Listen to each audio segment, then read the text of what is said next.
Hello friends.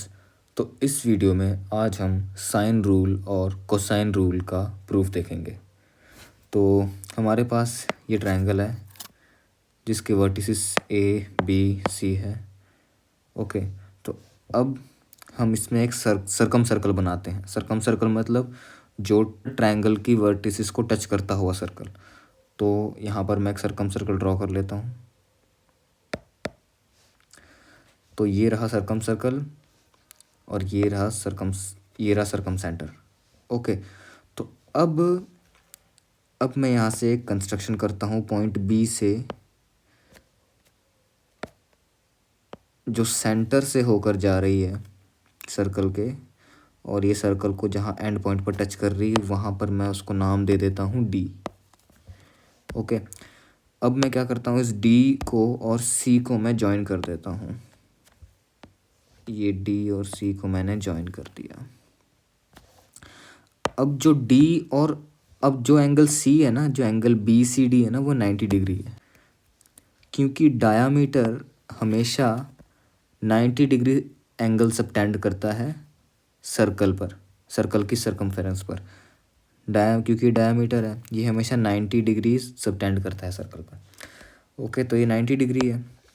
अब हम, ये एंगल है ए, तो ये एंगल भी होगा ए, क्योंकि सर्कल की प्रॉपर्टीज़ हमको पता है कि सर्कल सेम कॉर्ड पर जो एंगल सबटेंड होते हैं वो हमेशा सेम रहते हैं। तो ये एंगल भी सेम रहेगा, ये एंगल भी सेम रहेगा। ओके, तो अब हम देखते हैं, ये जो लेंथ है ये यहाँ से लेकर यहाँ तक आर है और ये लेंथ भी आर है। तो मैं इसको लिख देता हूँ आर आर। ओके, तो अब कैलकुलेशंस देखते हैं। तो सबसे पहले देखते हैं साइन ए। साइन ए अगर हम इस ट्रायंगल से देखेंगे, अगर इस ट्रायंगल से साइन ए देखने की कोशिश करेंगे तो साइन ए क्या बनेगा, साइन ए हमारा बनेगा परपेंडिकुलर क्या है, B C upon 2r। Perpendicular ये रहा, बी सी अपॉन 2r को मैं इधर ले जाता हूँ। 2r is equal to B C upon sine A. इसी तरीके से अगर हम अलग अलग पॉइंट से वर्टिसेस ड्रॉ करेंगे, जैसे कि हमने देखा कि हमने अगर यहाँ से बी से कंस्ट्रक्शन की तो हमारे पास साइन ए में इक्वेशन बनी। उसी तरह हम सी से करेंगे तो हमारे पास बनेगी बी में इक्वेशन, और ए से करेंगे तो सी में इक्वेशन बनेगी। ऐसे करते करते हमारे पास 2r is equal to A C upon sine B और 2r is equal to A B upon sine C.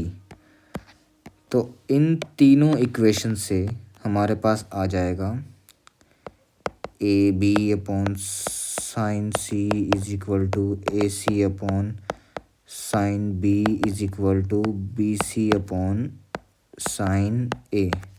तो ये हमारा प्रूफ हो गया।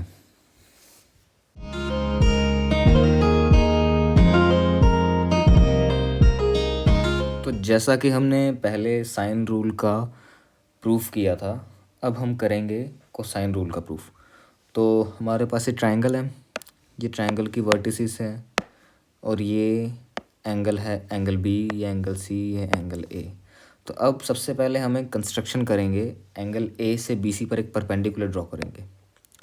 ये रहा परपेंडिकुलर, और मैं इस ट्रायंगल की साइड्स को मैं नाम दे देता हूँ ए बी सी।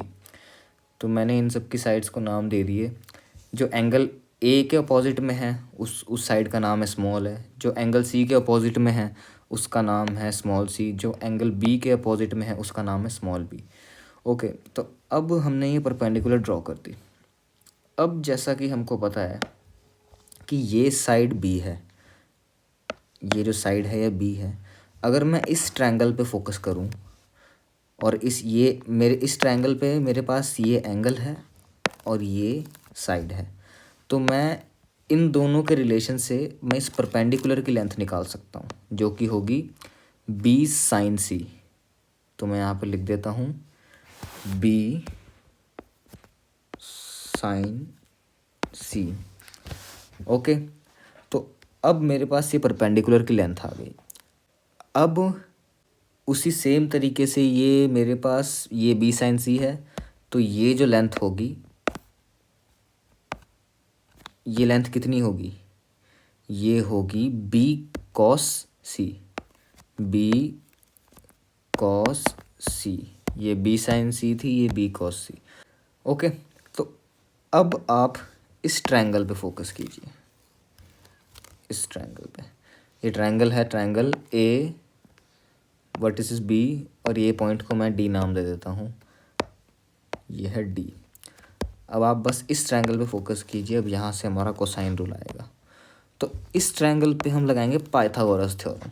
ओके, तो पाइथागोरस थ्योरम में हम क्या करेंगे, सिंपल आपको पता है C square is equal to perpendicular क्या है, परपेंडिकुलर यहाँ पे B sine C, B C square is equal to B sine C whole square plus ये साइड कितनी है, ये पूरी साइड ए थी, ये ए में से हम अगर बी कॉस सी माइनस कर देंगे तो हमारे पास ये आ जाएगी।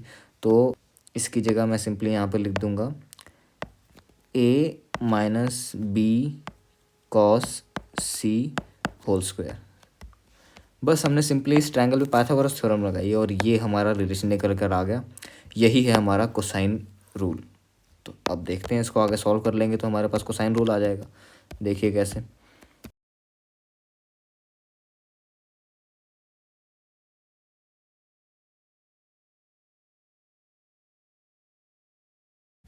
तो ये रहा हमारा कोसाइन रूल। तो बहुत ही सिंपल प्रूफ था। मिलते हैं नेक्स्ट वीडियो में।